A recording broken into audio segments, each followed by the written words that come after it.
the line was exceptional. I've had to train to get very, very proficient. Gold medalist and Paralympic champion representing New Zealand. You're always adjusting and adapting to conditions, and that's the thing that young players perhaps don't quite realise these days.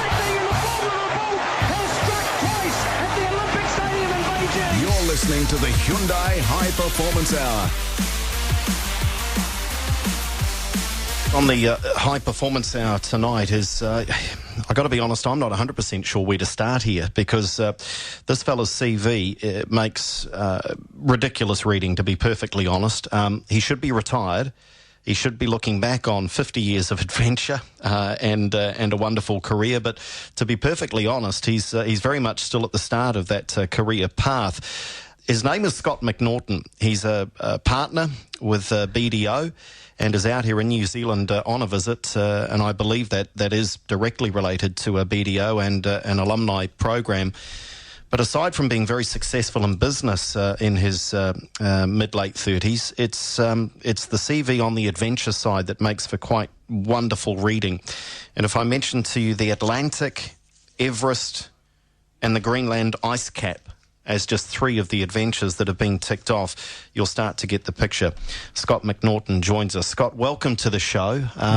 As I say, I wasn't quite sure when I did some research on this as to where to start. How do you categorise yourself? Are you a businessman who likes to dabble in some adventure activities, or are you an adventurer and business gets in the way every now and then? A bit of both. I mean, my career is what I do from a business perspective, is what I get up in the morning and do every day. And at times it's a struggle to fit in the kind of the fitness and the focus on the other things. And at times those two things just support each other, and it's one that allows the other to happen, to be honest. So tell us why you're here in New Zealand. Is it related to BDO? That's right. So the last time I was in New Zealand was 10 years ago. I was here for 2 years. I was an audit manager for that period of time, and then I returned back to London, where I became a partner with BDO there. And it was when I returned back from here, actually, New Zealand was a big catalyst for me. See, when I came here, I saw a very different culture, the whole outdoors thing that everyone's into. But different from the city. Different from the city. And when I was leaving to go back to the city in London, one of the things I really appreciated I was giving up was this kind of Kiwi culture of being able to get out and do things. And I was determined to take some of that back to the UK. So when I arrived back in the UK, I set aside long weekends where they thought I was kind of nuts in London. I'd turn up to work on a Friday with ice axe hanging off my rucksack on a flight out to the Alps or the north of Scotland. And I got into doing a lot of the mountaineering that I'd been doing here in the South Island. I took that back to the UK and quite quickly found myself really just dealing with a lot of guys, fairly discreet, few guys that do that thing in the UK, and that took me into some fairly big high altitude, initially high altitude expeditions in the mountaineering field. So, I mean, was there a hint early on? Let's talk about your upbringing. Was there a hint that this adventurer lay within you somewhere? What were the early days like for Scott McNaughton? My early days were pretty standard. So I grew up in a not particularly privileged background. So my dad was a builder, my mum was a kind of secretary in a small company. So my early years were kind of fairly standard. And it's when I was, I guess, one of the first in my family that had the opportunity to go to uni. So I went to varsity and then became kind of fell into a job as an accountant. And it was that. I guess I suddenly realised I had a great privilege. So I was involved with a business. A BDO in the UK really harnessed trying to support people do whatever it was that they wanted to try and achieve, both in a business capacity but also in a personal capacity. And the first thing I guess I did was to come here. This 2 years secondment I had was just fantastic opportunity that kind of opened my eyes to what potential people have. See, there will be, and it is interesting, it's a fine balance in talking to you on the show tonight as to what the messages are for people to take out of it, because on the one hand we're going to talk about life balance and the ability to manage your time and be interested in and partake in these wonderful activities beyond the workplace, and yet here you are so successful in business as well. People are just perhaps not going to believe that you've been able to balance the two, and so many people do get caught up, don't they, in work, and they forget actually enjoying it while they're a part of it. Yeah. Look, I think one of the big things for me, and I genuinely believe this, is that you've got to commit to whatever it is that you choose to do. And at times in my life, there have been things where I've allowed one thing to tickle on because I've been much more focused on the other. So definitely from a career perspective, I focused long and hard on that for a number of years, and then when I've been focused on the expeditions, the things have had to work in cycles. So you do absolutely need to commit to doing this. What I've found is that when you commit to something, you really share that with the people around you, whether it's in a work capacity or not. People want to help you succeed in that. And I find exactly the same thing with an employer. So it's interesting you've spoken about that family background. So is that a part of what has stayed with you from that family upbringing, where clearly in a family environment where mum and dad were working hard, you didn't necessarily have everything handed to you on a plate, that hard work and commitment was a part of that upbringing? Yeah.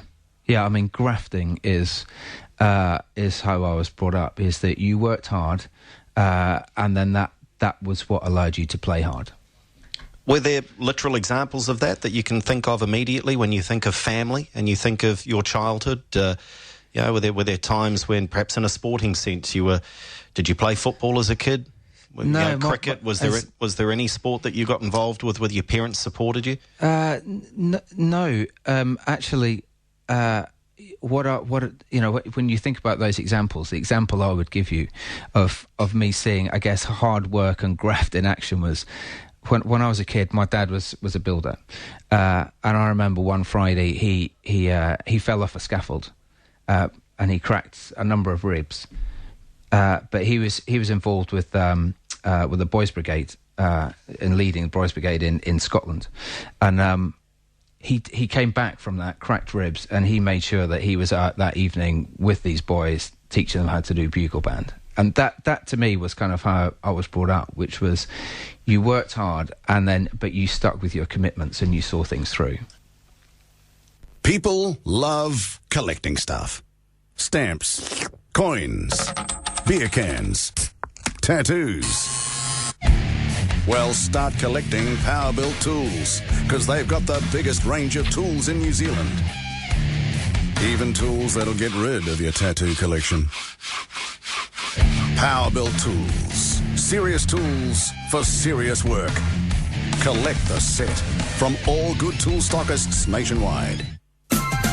And shorter driving style. The best wagon for you is the best looking wagon on the market. The new Jaguar XF Sport Brake from Archibald and Shorter Overland. The perfect balance of beauty and load space versatility in one stylish wagon.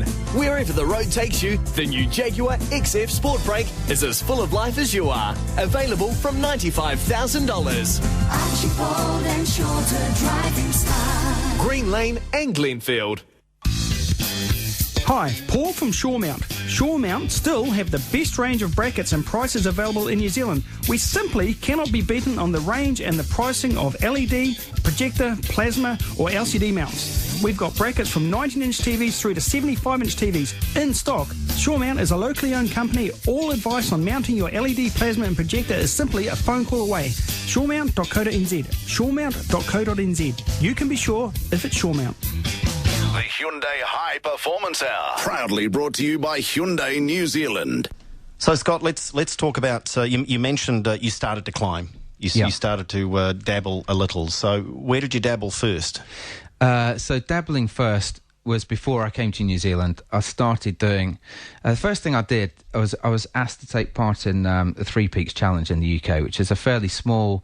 event, just climbing each of the highest peaks in Scotland, England and Wales within 24 hours. Lots of people do it, but for me that just hooked me into this whole mountain thing. I'd always been one of these guys fascinated about Hillary, Everest, the early mountaineering days. And it was one of the things that really attracted me about coming out to New Zealand was seeing this kind of culture in action. So when I was out here for 2 years, I spent a lot of time getting myself down to the South Island. So I did some climbs around Mount Cook, the glacial stuff out there. I just loved. Never took it to a particularly high level here. There's some pretty tough climbing. There's some pretty tough climbing down there too. It's it may not be as high as some of the big mountain ranges around the world, but it's pretty technical, isn't it? Yeah, that's right. Yeah, and it was when I then went back to the UK, I started getting into a lot more rock, ice, cold weather climbing in Scotland and the Alps. And about 18 months after returning to the UK from New Zealand, I was on my first kind of high altitude expedition out to the Himalaya, and that was the point when I guess I moved from kind of dreaming and being interested in this kind of mountaineering stuff to actually thinking, well, what's it going to take to get myself from where I am now to on top of something like Everest? And I suppose at that point I was kind of tinkering with it, and there was a big change in my mindset from thinking about it, dreaming about it, and being interested in it to wanting to do it. And it's quite a hard line to cross, because when you cross that line, you're going to be prepared to sit down and say to people, "This is what I'm going to do." And at the beginning, you're kind of thinking, people are going to think I'm nuts. I don't have what have I done to justify being able to say that that's what I'm going to set out to try and achieve? But when you do that, you get all these little cogs begin to turn to help you achieve that. So when is this? About 2005? This had been 2004. Okay, so did you literally, because I'm interested in this process, because a lot of people face that in anything in life every day. Shall we sell the house? Okay, well, there's a line you cross when you decide you're going to move. Shall I change jobs? There's a line you cross when you decide you're going to change jobs. So how did you go about that process of crossing that line? Did you literally go through a checklist, or was it just in your head? How did you approach it? So I was getting more and more into the mountaineering. So I guess my personal skill base was increasing. So I was gathering, I guess, my own confidence that I had in myself, that not just that I wanted to do it, but that I was capable of doing it, and that I had a platform on which to do it from. And so it was a mix of making sure that I was going to be capable, and then actually there was a specific trigger at the point that shifted me from dreaming about it to really doing it, which was my wife's father became quite ill, and it was just one of those realization points that you just think, if I don't do it now, then when do I do it? And so it was that was the point at which I just turn up the next day. I'm in work and I'm like, guys, you need to know this is what I'm going to be doing over the next couple of years, and have I got some support for this? And all those cogs start turning. Yeah, it's interesting that you've pretty much highlighted that you wanted to be sure yourself that you could do it. Yeah. Before you vocalised that, before you said to people, I'm going to do it. Yeah. Can it be done the other way around as well? Does that say more about your personality type? Can it be done the other way, where someone says, do you know what? I'm going to cycle the length of New Zealand.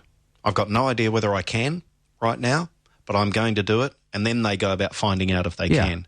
So when I came back from Everest, and I guess I went through a number of years where I'd moved from being interested and dreaming about it to actually getting on and doing it. And the getting on and doing it took me a couple of years of hard kind of slog, getting my skill base up, getting training ready for it, and actually going and doing it. And coming back from that, I reflected back thinking, wow, did I manage to achieve that because I focused on it and because everything I had went into it, or was there just a lot of luck involved?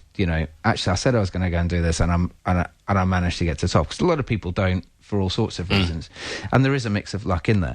And so when I came back, I wanted to do something else that was going to be big and bold, but was going to be outside of my skill zone. So I guess in that respect, with the Atlantic, that was I committed to doing that before I knew how I was going to make sure that I could get to the start line in the right shape.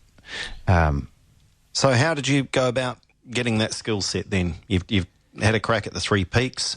You've started to climb some higher mountains, I imagine. Was there Was there a progression? I mean, it's the old how do you eat an elephant, isn't it? Piece by piece, bite by bite. So what was your process to get through to the end point, which was standing on the...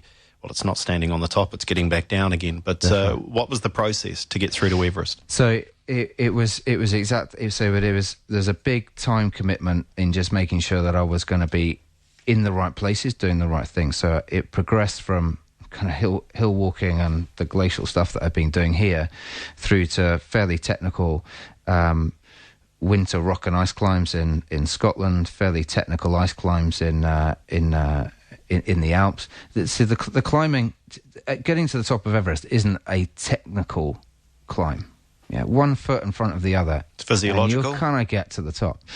There's physiologicals. There's a whole how you're going to adapt to the reduced oxygen, the acclimatization side, and then there's being physically ready and prepared for it, and then there's the kind of skill side to it. So I did a lot about technical climbing that was going to be 2 or 3 notches above the level that I knew that I was going to have to rely upon when I was there, and similar with the physical side. So I was wanting to be 2 or 3 notches fitter and better than I thought I would need to be.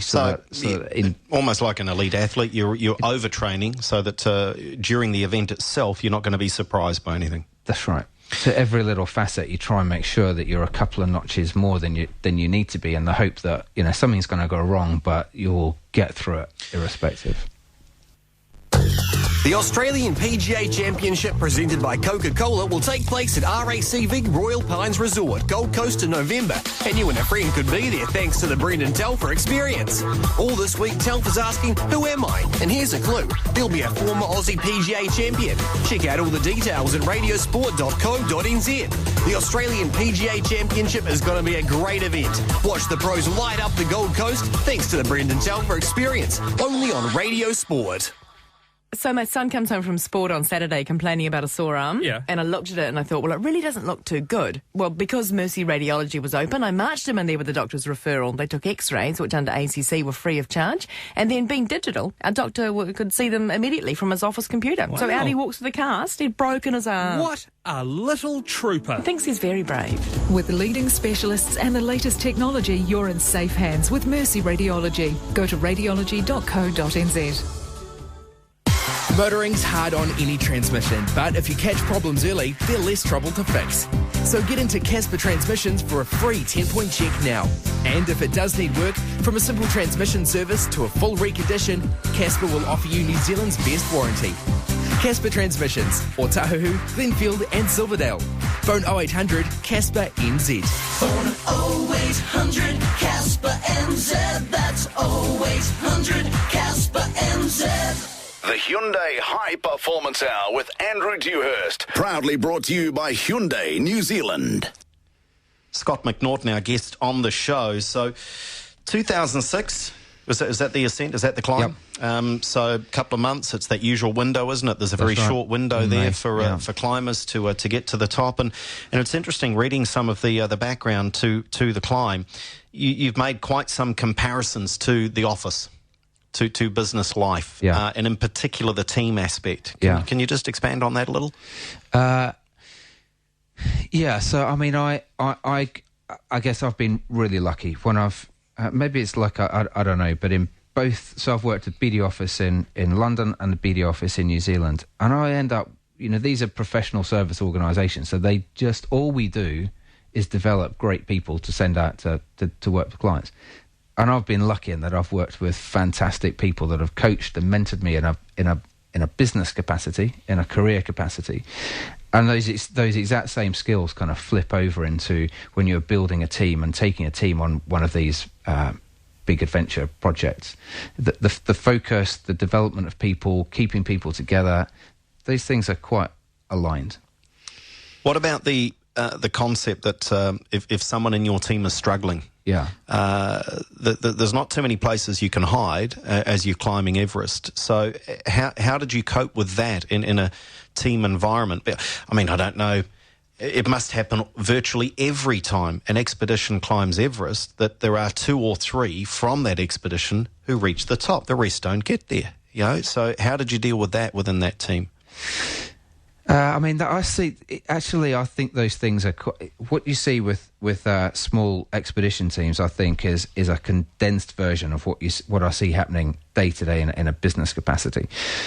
But the decisions are much shorter and tend to be much sharper. So if you take an underperformer, for example, typically someone that's underperforming kind of knows that they either need some help to get on, or they need to cut back and go and do something else. And what you find with an adventure team that's working well is that those conversations are happening all the time within those teams. So it's not about saying to someone, right, you're part of the team, but you're not making the grade, so you're off. But it is about saying you're in the team, you're not making the grade, so you kind of need to take the back seat at the moment. And that's part of the team dynamic. And it's much more accepted, I think, within expedition teams than what you see in business sometimes, is that these things take a lot longer to play out. And we haven't got a lot of time, but to talk from a physiological point of view, emotional point of view, how did you find the climb? Physiologically, I always, whenever I hit about 4,000 metres, I know I'm going to get about 3 days where my body kind of kicks into the acclimatisation mode. And having been to high altitude a number of times, you can kind of feel it coming, you know what it's going to feel like. And once I get through that, I've always found that physiologically, I do okay. My body's fine. Yep. As the oxygen reduces, it's fine. Emotionally, it's kind of interesting. On the way up, and by the way, I mean to the top, but also all the way back down to base camp. So while the expedition proper is ongoing, and you're right, what you said earlier about it is about getting right down to the bottom and being safe at the end. As soon as while that's on, I'm just focused on the job in hand, what we're doing, the team, making sure we're going to get there and back. And then as soon as these things are over, you kind of flip back into, actually, what we've just done doesn't matter anymore. It's it's back into the emotional stuff. So you pretty quickly lose that euphoria. Yeah. Is that the right word? I don't think it's euphoria. If I take, for example, when we were at Advanced Base Camp on Everest, where we were, the campsite is underneath quite a big rock face, which has stuff coming down it. So every so often there'll be the odd little rock fall that comes down, and the chances of that coming anywhere near the camp are pretty slim. But there's this kind of risk that sits there. On the way up, that didn't worry me at all. That I was in that mind frame. I'm thinking, that's low risk. The bigger risks are other things. This where we are camped is absolutely fine. When the job's done and we're packing that camp up on the way out, I don't want to be there anymore. It's just magnified. You just think, I've done what I came to do, and these little bits of risk that now the perspective changes. So did that make you more careful or less so? I'd like to think I'm always quite careful. So I mean, you kind of touch wood whenever you say that. Yeah, but what I'm saying is, it wasn't a case of I don't want to be here now, I want to get out of here, and you rushed in a sense to leave. But it was just that the risk was magnified because you'd already achieved what you came to do. That's right. Yeah, my approach when you're talking about the physiology, but on the psychology side, I'm quite a worrier, and in harnessing that is I think is part of what works well for me. Is worry makes you just think about the different consequences of different things all the time. So you're kind of thinking, well, this is my plan A. If that doesn't work out, I've got a plan B, because this is what my plan is. So you're always mitigating, aren't you? Yeah. So a good example of that was when I was doing the Atlantic. There's two of us in this boat, and the other guy is. And we're really good friends, and the dynamic works well. Yeah. But his philosophy is, you go hard and you have a plan and you see that plan through.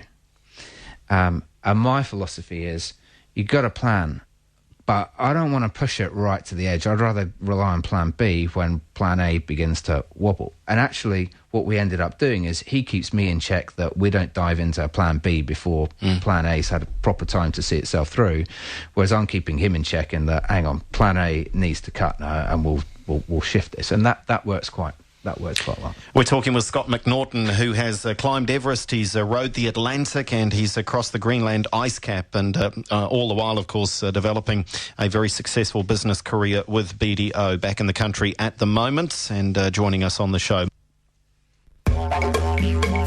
The original Aussie Butcher, fair dinkum quality. The Aussie Butcher has chopped the price of pork this week. Hi-ya!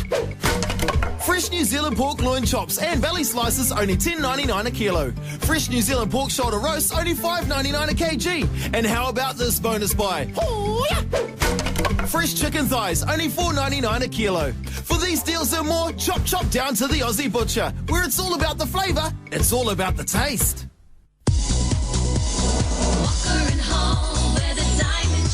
Hi, I'm Liz from Walker & Hall, where we are celebrating our 114th birthday with a sensational sale. If you need a brilliant birthday present, then come on down and join the party at Walker & Hall. With up to 50% off our gorgeous jewels, you are sure to find a gift she will love. Walker & Hall, celebrating another year of helping Kiwi shine since 1899.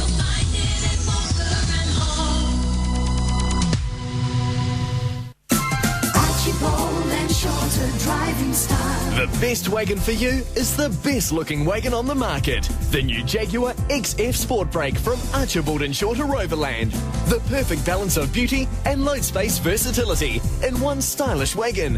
Wherever the road takes you, the new Jaguar XF Sport Brake is as full of life as you are. Available from $95,000. Archibald and Shorter Driving Style. Green Lane and Glenfield. With winter upon us, drop in and see Ross, Zara and Caitlin at SafeWorks. They're happy to help you find the best deals for all your winter needs. Check out the great range, from gumboots to fleece-lined or PVC raincoats. Then layer up those SafeWorks deals with 100% New Zealand-made merino thermals, some of the best around. Keeping Kiwis safe nationwide. SafeWorks, 24 Railway Street, West Papakura, right off the train station. Open 8 till 5 weekdays and 9 till 2 Saturdays. New Zealand's only 24/7 sports radio. Radio Sport.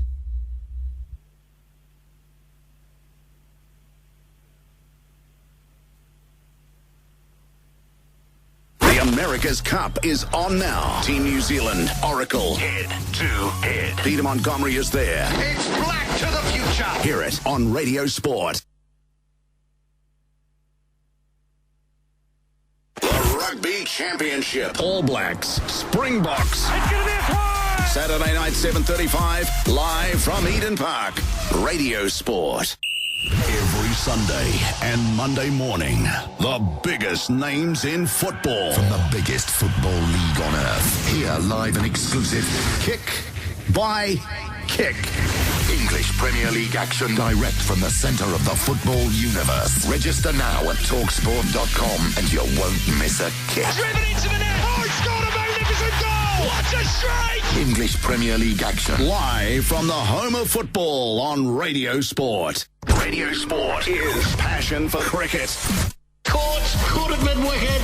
Back over his head. Hits that one well, and it's gone for 4. Oh, and all over the top of it. Solid in defence. As New Zealand get their first wicket. The most powerful name in sport. Radio Sport.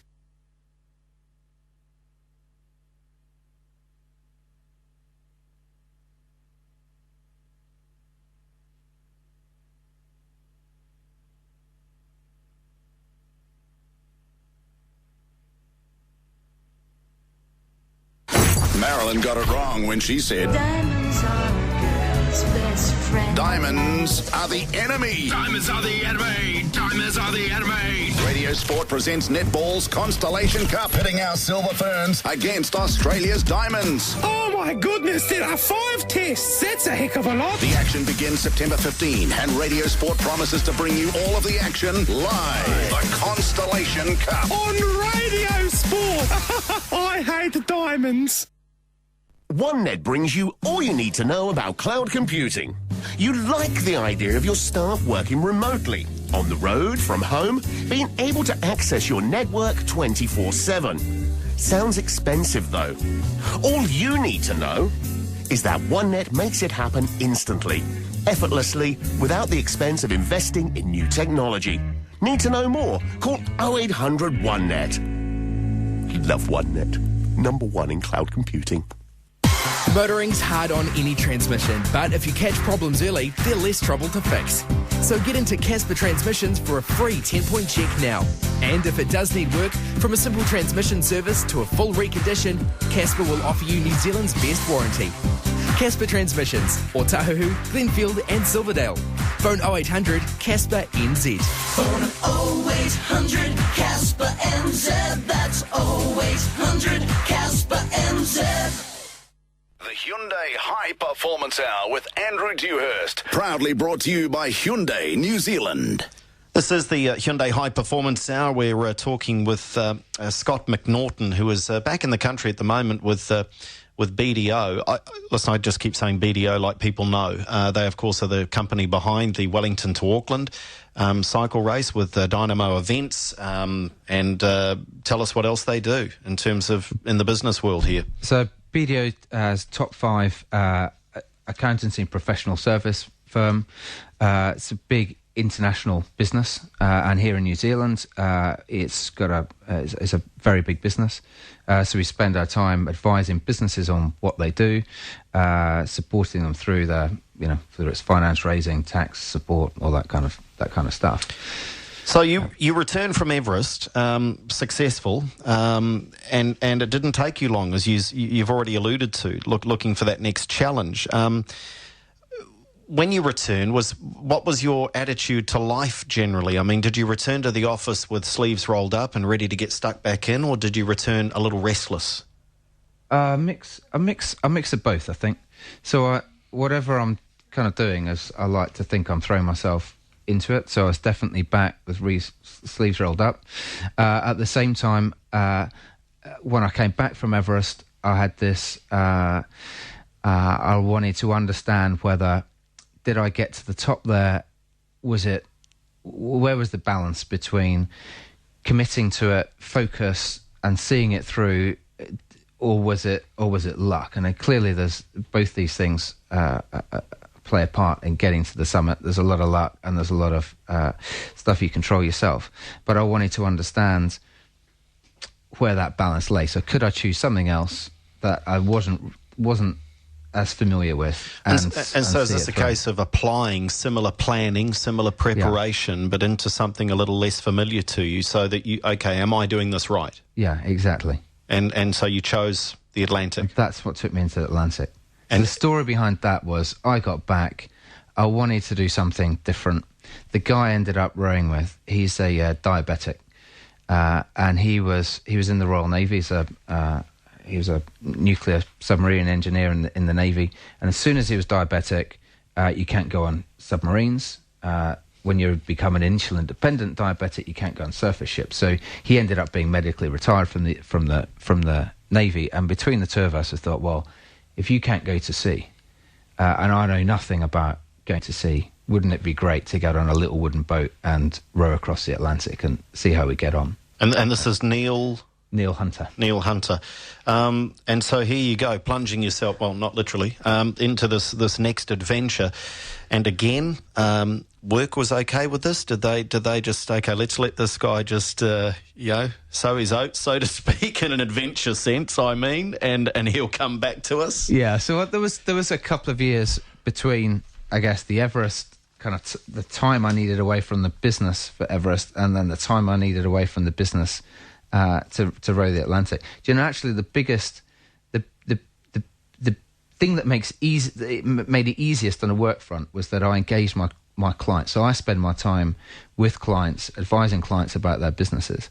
And actually, it wasn't so much convincing my business, because I'd had the conversation with all my clients, and my clients wanted to see that success. Cogs begin to turn when you're clear about what it is you're trying to achieve. And the clients that I had, they were like, yeah, we it's not a problem for us that we want to see you go and do this. So were there conversation with them, like business is pretty easy. Were there any though that thought, hang on, Scott, you're meant to be looking after us. What are you doing? Concentrate on us, please. Was that ever brought up? And if not, I'm fascinated in the conversation as to how it went. In that it was. I suppose I guess there was. I'm sure that there must have been. But the thing is, I guess, and maybe deaf ears is it. But for me, I'm kind of pretty clear when I'm having the conversation with the guys around me. Like, this is not about. I am absolutely doing what I need to with this business. We're a team in that respect, and those things were flying. And it's like, well, when I'm not at work, this is what I'm going to be training for, and I just need, what I'm going to be taking out of the business is. Atlantic was 2 months out of the business in the expeditions. So, I mean, to wrap things up, and this is almost an unfair question, but to try and encapsulate what you've learned from your adventures, and I'm sure they're not concluded yet, albeit you've now got a young family, yes? Yeah, that's right. So that life does tend to get in the way, doesn't it? That's right. But tell us what, if there was I don't know, 3, 4, half a dozen boxes that need ticking, what have you learned from climbing Everest, from rowing the Atlantic, from crossing the Greenland ice cap, about team, about business, about achievement that can be applied in the office? Is it that simple? Can you create that list? So the biggest thing I always put at the top of that list is about commitment and what commitment really means. So, and I say this to all the guys that work in my office, as well as the guys that I do the adventure stuff to. You've got to be committed to it. And you've got to share that commitment. You've got to tell someone what it is you're trying to achieve. There's no point in having a career focus that you keep inside your head. You've got to tell people about it. And if you tell people about it, it means that is what you want. So you've got to be clear about what you want. And then you can articulate it. And people will help you achieve that. See, that's interesting. And just want to dwell on that for a second, because some people will take the opposite approach. Yeah. And is that, do you think, driven by a fear of failure? Yeah. That I won't tell anyone, because if I tell them and I don't do it, then I've failed. I think there's a feeling of potentially that, so feeling, a fear of failure. But I think there's also a feeling that actually, a lack of trust, that people feel that if you share something, the world will act against you in trying to stop you. My philosophy is the other way around. The more you tell someone what it is you're trying to achieve, these people can't help themselves but help you achieve what you want to try and do. As long as it's reasonable and you're clear about what it is that you're trying to do, people want to help you achieve that. So committing to the goal and then vocalising it, sharing it. What else have you learned that can be applied back in the business world? I think the other bit is about, when we're talking about plan A, plan B. So for me, and maybe this is more of a personal philosophy, but, I do think about, I try and think all the time about what the consequences of something are going to be. And if plan A starts to come off the track, then you've got a plan B and a plan C that you can kick in.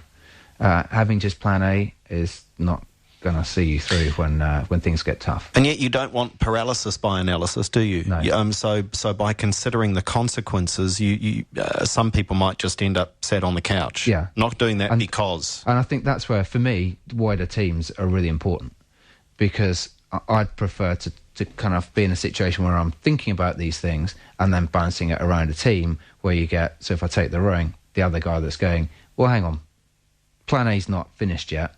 We can keep going on this, but you're getting that balance, and that's part of a team dynamic, and you see the same thing in the office. Fascinating stuff. I wish we had more time, and I'm sure that you're going to share some of these stories through the week and over the years ahead.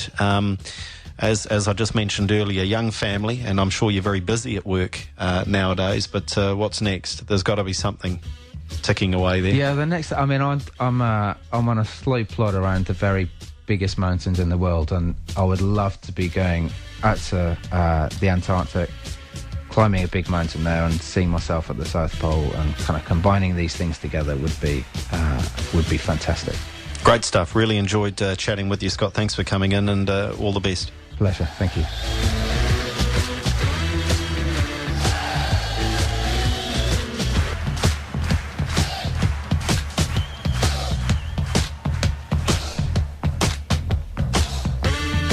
Scott McNaughton, our guest on the Hyundai High Performance Hour. My thanks to Scott for his time on the show. A very simple quiz question. If you'd like to be a winner on the show this week, just go to our Facebook page, like us, and answer this easy question. Where did Scott McNaughton make a ski crossing? We talked about it during the interview. We didn't actually talk about the ski crossing, but I referred to it a few times. Where did he make a ski crossing of? Send us the answer. Go to Facebook, like it, and give us the answer. You could be a winner with the Hyundai High Performance Hour. We've run over time. The news is up next, and then we will get into your calls here on Sport Lately. America's Cup, All Blacks against South Africa, and a bit of All Whites and Ben Sigmund will be on the menu.